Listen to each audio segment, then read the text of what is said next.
Welcome to the launch of Spark, a center for social research and innovation. Spark is a place where researchers, community leaders, and entrepreneurs come together to engage with the complex social realities of today. Our hope is that we can learn together to build the research skills and the technology necessary to build a brighter world. Should you be as excited as I am about digital ethnography by the end of this session, visit our website spark.mcmaster.ca and request a research conversation on this topic. We are all always learning at Spark, and so don't hesitate to share your knowledge with us.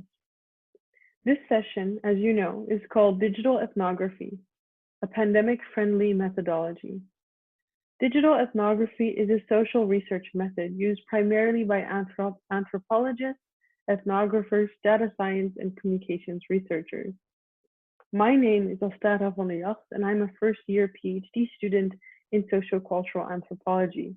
One of the projects that I'm currently engaged in is to try and figure out what creative coping strategies have been used by graduate students to deal with the pandemic. I'm doing this by developing my own digital ethnography by using the internet as my field site. But I'm going to talk a little bit more about this later. As for my role at Spark, I am the Communications and Marketing Associate, which essentially means that I do a variety of different things, including I write content for the website, I manage the mailing list, and I'm currently in the process of developing a qualitative research toolkit for both academic and non-academic audiences. So on the agenda today, we will be talking about some of the challenges of doing research during COVID-19, followed by an explanation of what traditional ethnography is and what digital ethnography is as well, their advantages and their limitations, followed by examples of digital ethnographic outputs and a Q&A. So let's start. We just left behind a year full of uncertainty, isolation, confusion, anger, stress, and frustration. We also found out new things about ourselves as well as the world around us. We learned things like how to adapt, how to be alone, and how to build community despite being in social isolation. As we have done for centuries, we continue to adapt to our environments that are always changing. One essential aspect of human life has been profoundly impacted by the COVID-19 pandemic, and that is research, specifically research that requires in-person contact. And so today I'm going to talk to you about ethnographic research, what it is, how it can and has been digitized by researchers, and what opportunities it creates for researchers who want to do research abroad and in the field, but currently aren't able to. So what is traditional ethnography? The central aim of ethnographers developing ethnography is to produce detailed and situated accounts of subcultures, communities, or groups of people. Essentially, they attempt to answer some variant of why do people do what they do? They do this by being immersed in the environment that they are studying for months or even years at a time. It is often the approach of choice against generalizations and narrow assumptions about the lived experiences of a specific group or culture. This is because ethnographers seek to understand the lived realities of people on the ground by observing actors as creators and agents that develop their own meanings. This approach provides opportunities for viewing participants in unscheduled events, which improves the quality of data collection as well as data interpretation. It also facilitates the development of new research questions and hypotheses about relationships and events that are too complex for quantitative methods, such as statistical analyses and surveys. So qualitative methods, and specifically ethnography, is able to identify unmet needs by developing a more holistic picture of the needs of a community. While producing an ethnography enables the researcher to develop valid, in-depth, and long-term accounts of the community, events or trends under observation, it can be incredibly expensive and time-consuming as well. The development and production of digital ethnography circumvents this traditional challenge of spending a lot of time in the field and spending all this money to get there. Um, so that makes ethnography during this pandemic quite impossible. So digital technology enables us to radically transport, manipulate, and reconstitute research materials with ease. And so now I'm going to talk a little bit about how traditional ethnography can be transformed into digital ethnography. Particularly the internet has transformed the scope and scale of research potentials for ethnographers. It has increased the speed of production and decreased resource intensivity. Instead of immersing themselves in real spaces, digital ethnographers carry out their research on the internet. Online spaces are their field sites. They immerse themselves in a virtual world that participants have created in an attempt to understand how those same participants experience social interactions online. There are a variety of ways that digital ethnographies can be produced. Those appear across disciplines and under a variety of different classifications, including virtual ethnography, cyber ethnography, internet ethnography, and ethnography. So, what are some of the advantages and limitations of digital ethnography? Well, first of all, unlike traditional ethnography, digital ethnography is cost effective as it completely eliminates the need for travel. Digital ethnographers, for the most part, do not need to leave the confines of their homes as their field sites are on the internet, making this a social research method compatible with the current moment. A second advantage is that digital ethnographers do not need to deal with the challenge of entering their participants' homes or workplaces. Online techniques can minimize the presence and the interference of the ethnographer in participants' lives. Meeting online might also make participants feel safer, allowing them to more accurately paint a picture of their lived experiences, daily activities, and perspectives. The final and perhaps most important advantage is that digital ethnographers have access to years of historical data from participant pools numbering from dozens to thousands of people.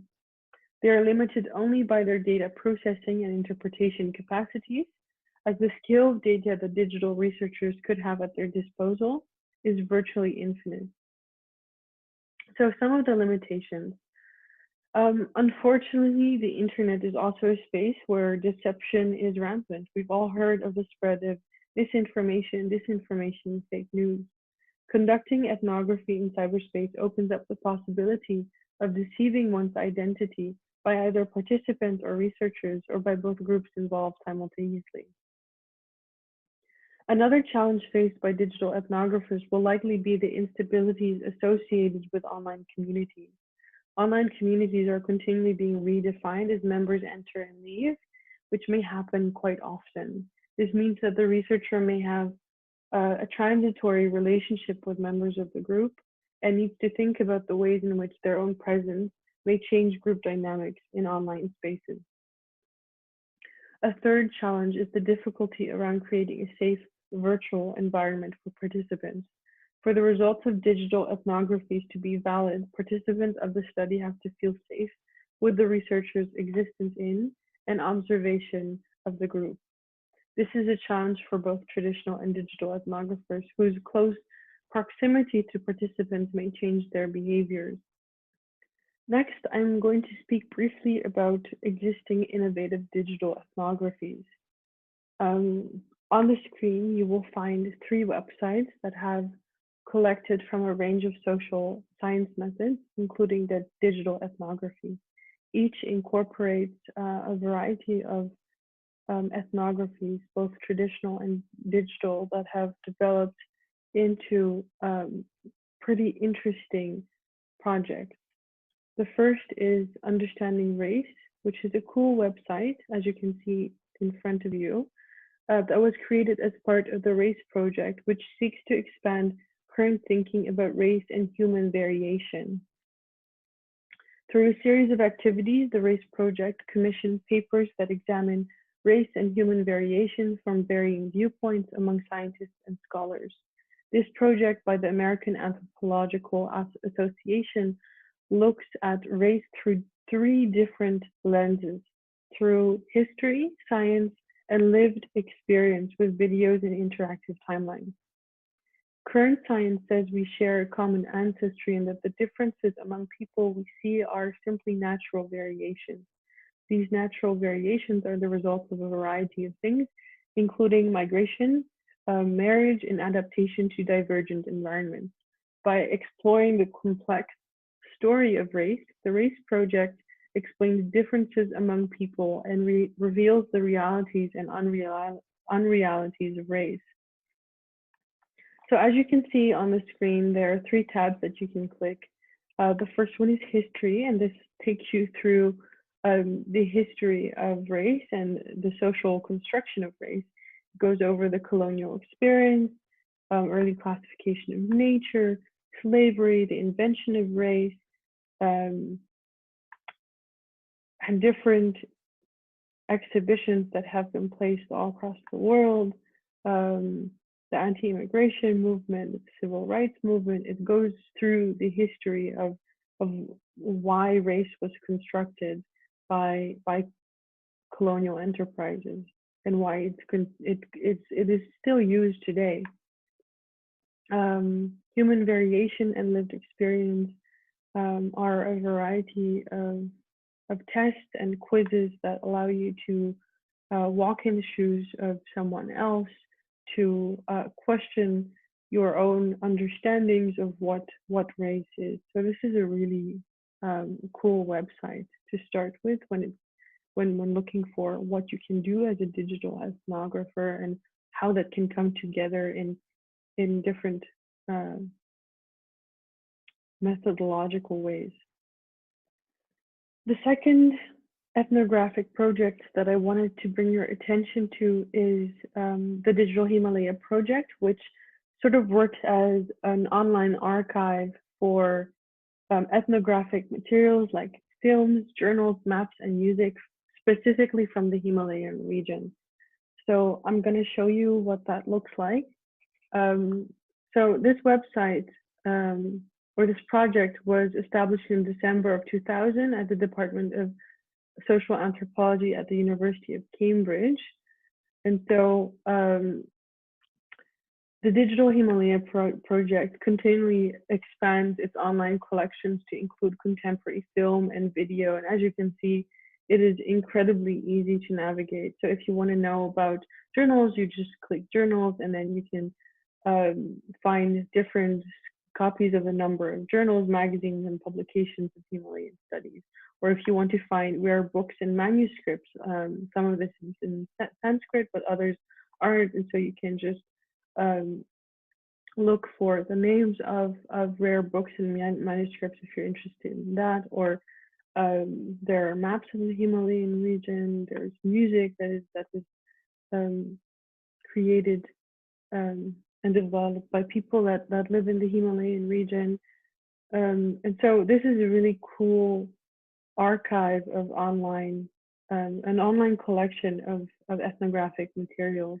So the final website that I wanted to show you is Ethnography Matters, which is a neat website that explains what kinds of tools can be used in digital ethnographies, as well as how they have been used. So as you can see there, this ethnographer used sensory postcards, which is a form of multimodal inquiry that engages sensory ethnography as an access point into urban life, as well as place and human geographies. So this ethnographer used sensory postcards as a means to sense first and then capture second. He used this in Yaletown, Vancouver, to explore the different ways through which we hear sounds when looking at videos or streetscapes. Using a combination of smartphone apps for audio and visual capture, as well as environmental measures, this ethnographer created snippets of sonic experience in a personal exploration of their everyday urban environment. So this is more of an auto ethnography, where he would walk through an urban environment and capture audio of trees, of birds, of people walking by to figure out what kinds of methods could be used for everyday media production. And so participatory media culture and mobile computing have created the conditions for everyday digital ethnographies on a wider scale, as well as a new form of media literacy and digital citizenship. These conditions can offer new models for researching and theorizing about urban design or other subjects, and they really help to figure out, this fundamental question of why do people do what they do. And so this website has um, different kinds of digital ethnographic methods. So this ethnographer used mapping as a mode of data discovery. Um, there are interviews with ethnographers and each of these speak to a different method that they might have used in producing their own research projects. And so this is also like a really neat starting point to figure out whether you are into digital ethnography and whether or not it is compatible with what it is that you want to do for the community or for yourself or within your own research. So finally, here are some readings that you can access if you'd like to know more about digital ethnographies, and they might also be useful in the development of digital ethnographies. But as I said before, digital ethnography is it is becoming more popular now because of the pandemic, and I think that the scope of what it means to do digital ethnography will expand immensely over the next few years, just by virtue of having many more people be interested in digital ethnography, what it is, what it means to become a digital ethnographer, and how it can be incorporated into research projects that traditionally would need in-person participation, which of course currently isn't possible. Yeah, any questions and concerns, or if you want to know more, as I said before, you can either email me at vand47@mcmaster.ca, or our executive director, Alison Van, at alison.van@mcmaster.ca. And if you want to know more about Spark, go to spark.mcmaster.ca. For now, have a good day, and I hope you learned something from this presentation.